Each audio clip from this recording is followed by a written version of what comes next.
अस्सलाम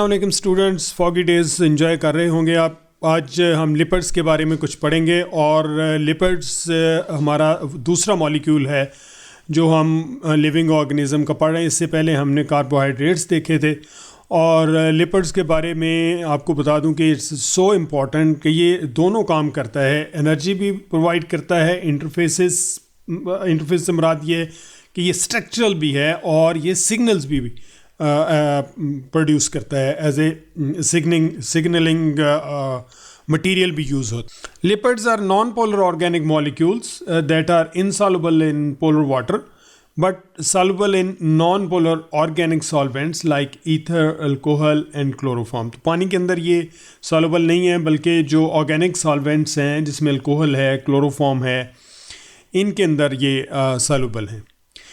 Phospholipids and cholesterol are lipids and they are important constituent of cell membrane. The most common lipids in animals are fats.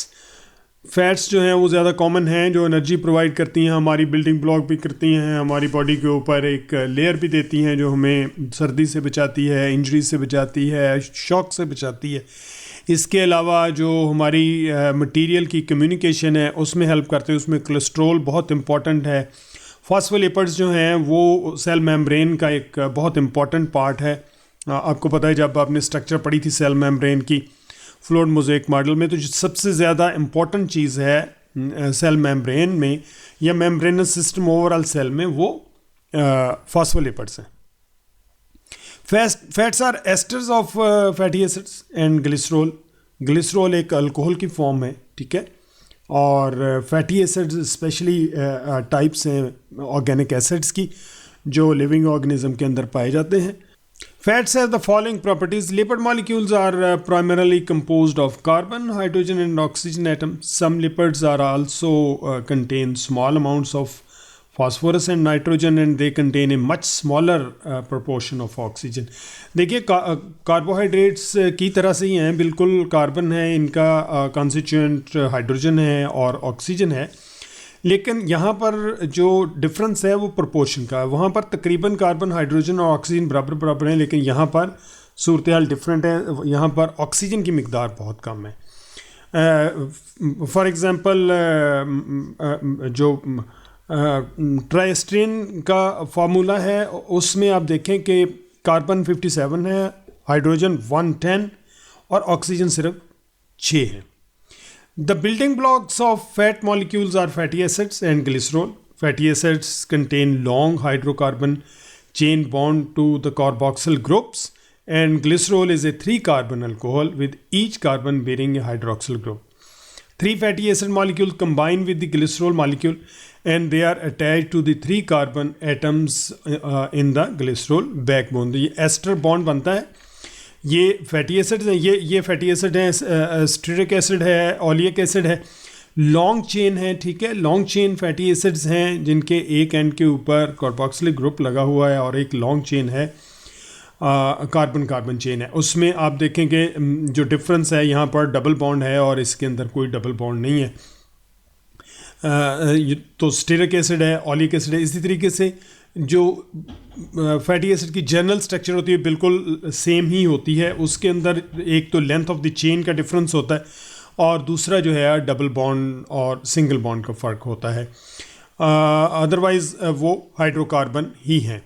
Glycerol के 3 molecule यहाँ use हो रहे हैं। आप देखें कि एक ग्लिसरॉल ये है, एक ग्लिसरॉल ये है और ये बुनियादी तौर पे अल्कोहल फैमिली से हैं। और जब ग्लिसरॉल और ये फैटी एसिड आपस में मिलते हैं तो फिर फैट्स जो है हमारे पास आती हैं। The fats with 3 fatty acid are called triglyceride. Neutral fat are the triacyl glycerol and the glycerol portion of every fat molecule is the same, but there are many kinds of fatty acid, therefore there are many kinds of fats। Glycerol same रहता है, fatty acid जैसे हमने पहले कहा वो different है, तो उसी वजह से फैट्स की टाइप जो है वो फ़र्क हो जाती हैं। Fatty acid molecule differ in length in their carbon chain and in the ways the carbon atoms combine. उसमें डबल बॉन्ड सिंगल बॉन्ड जो है उसका फ़र्क हो सकता है। The most common are even numbered chains of 14 to 20 carbon. Mostly even number होते हैं, कुछ ऐसे होंगे जिनमें ऑड नंबर्स ऑफ कार्बन होंगे। इवन नंबर, ऑड नंबर से मुराद ये चेन है कि ये या इवन नंबर के अंदर ये कार्बन होंगे, या 12 हो गए, 14 होंगे, ठीक है। तो ये मोस्ट कॉमन है 14 to 20 जो है।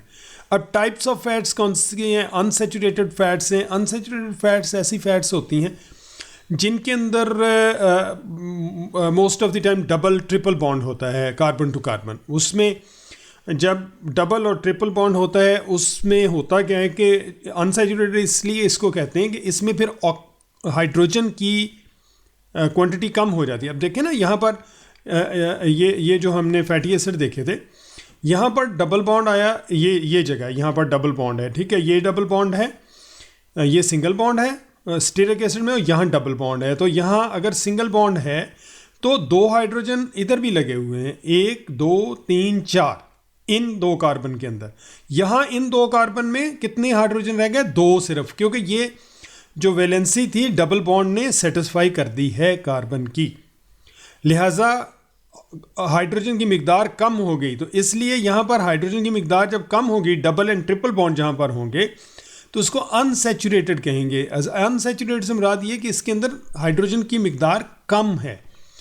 और दूसरा ये होता है कि इसमें जो मॉलिक्यूल है, यहाँ से डबल बॉन्ड होता है तो ये बेंड कर जाता है। यहाँ पर जब ये बेंड करते हैं मॉलिक्यूल, मुख्तलिफ मॉलिक्यूल, तो ये आपस में लिक्विड फॉर्म ये देते हैं। ये आपस में, जिसको आप कहें कि बहुत ज़्यादा डेंस नहीं होते, तो इनका जो मेल्टिंग पॉइंट है वो कम हो जाता है, और नतीजा ये कि ये लिक्विड फॉर्म में या होते हैं, आमतौर पे ऑयल फॉर्म में होते हैं, ठीक है। Liquid fat is called oil. ये अनसेचुरेटेड होते हैं, और प्लांट्स के अंदर जितनी फैट होती है मोस्टली अनसेचुरेटेड होती है।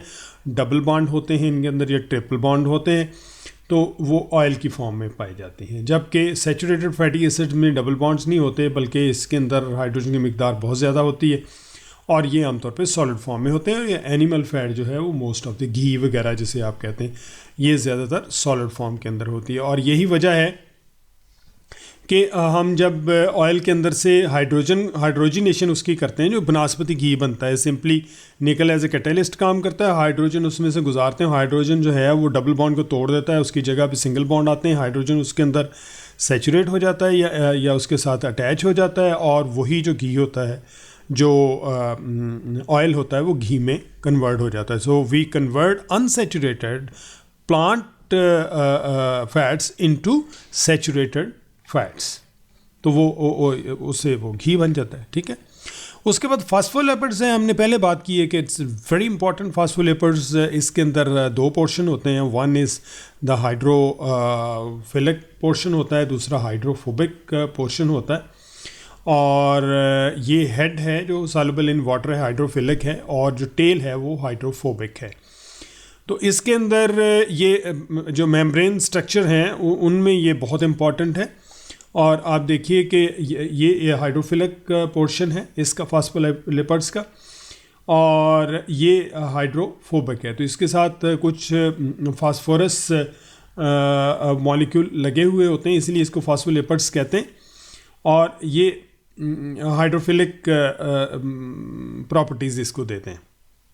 ये पानी के साथ लविंग है, और ये जो इसकी टेल है ये हाइड्रोफोबिक है। नतीजा ये होता है कि एक ख़ास स्ट्रक्चर डेवलप होती है, और जो शेप है मेम्ब्रेन वो अपनी बरकरार रखती है। ये एक मेम्ब्रेन की ही जो सैंडविच मॉडल था वो तो बिल्कुल इसको डिस्क्राइब करता था, लेकिन अब हमें पता है कि सैंडविच मॉडल उस तरह से नहीं है जिस तरह से हम शुरू में पढ़ते थे। अब फ्लूइड मोज़ेक मॉडल है, लेकिन फ्लूइड मोज़ेक मॉडल भी बहुत अच्छे तरीके से इसको एक्सप्लेन करता है।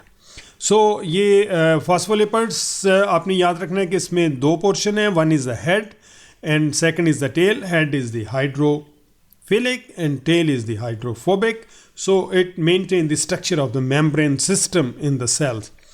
Next are the steroid. They are naturally occurring lipids, soluble molecules. They are composed of 4 fused carbon rings. ये 4 कार्बन रिंग हैं, ठीक है। इसमें से जो 3 हैं ये 6 हेडेड है, इसमें 6 हेड हैं, 1 2 3 4 5 6, और इसमें भी 6 है, इसमें भी, और एक जो है ये 5 हेडेड है। ये जो कॉर्नर बने होते हैं यहाँ पर बुनियादी तौर पे आपको पता है कि इन कॉर्नर में कार्बन होता है, जो जहाँ शो करने की ज़रूरत नहीं होती। ये एक असूल है केमिस्ट्री का कि बजाय बार बार लिखने के ये जब 6 हेड होते तो इसका मतलब कि यहाँ पर कार्बन है। तो ये बुनियादी तौर पे 6 हेडेड 3 रिंग्स हैं और एक रिंग जो है वो 5 हेडेड है। तो इसको हम इस स्ट्रक्चर को हम स्टीरॉइड्स कहते हैं, ठीक है।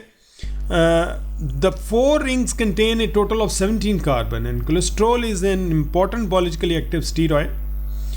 कोलेस्ट्रॉल जिसकी बड़ी बात होती है और बहुत नेगेटिवली होती है कि जी कोलेस्ट्रॉल से हमारी बॉडी के अंदर ये हो गया और फलां हो गया और हार्ट अटैक हो गया और आर्टरीज बंद हो गई।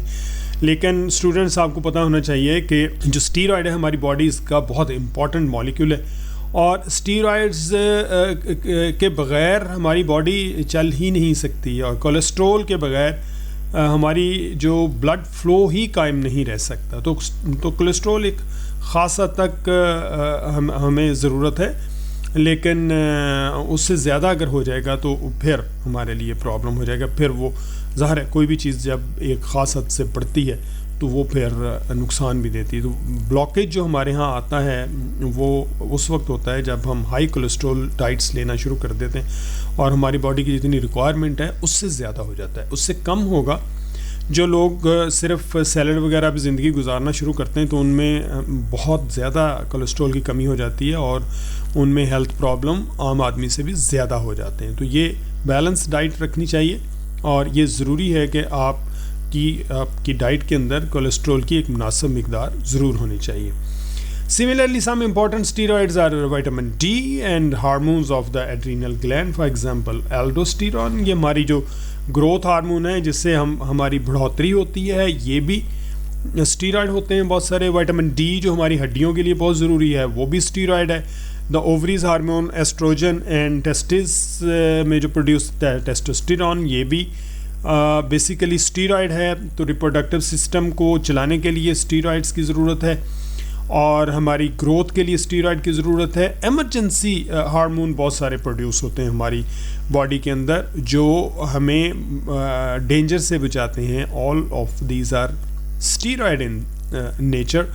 तो स्टीरॉयड हमारी बॉडी के लिए बहुत इम्पॉर्टेंट हैं, लेकिन यहाँ फिर वही मसला है कि स्टीरॉयड के बारे में बहुत नेगेटिव बात तो की जाती है, लेकिन स्टीरॉयड हमें ये भी पता होना चाहिए कि ये बहुत इंपॉर्टेंट है। बट नेचुरली अकरिंग स्टीरॉयड जब हमारी बॉडी के अंदर पैदा होते हैं तो अल्लाह ताला ने उनको कंट्रोल करने के लिए बहुत सारे सिस्टम रखे हुए हैं, उनकी मिकदार, उनकी टॉक्सिसिटी को कंट्रोल करने के लिए। लेकिन जब हम बाहर से धड़ाधड़ स्टीरॉयड लेना शुरू कर देते हैं तो हमारी बॉडी के लिए वो टॉक्सिन के तौर पे काम करते हैं, वो जहर के तौर पे काम करते हैं, क्योंकि उसके कंट्रोल्स होते नहीं और हमें पता नहीं होता कि हमारी बॉडी को कितनी ज़रूरत है।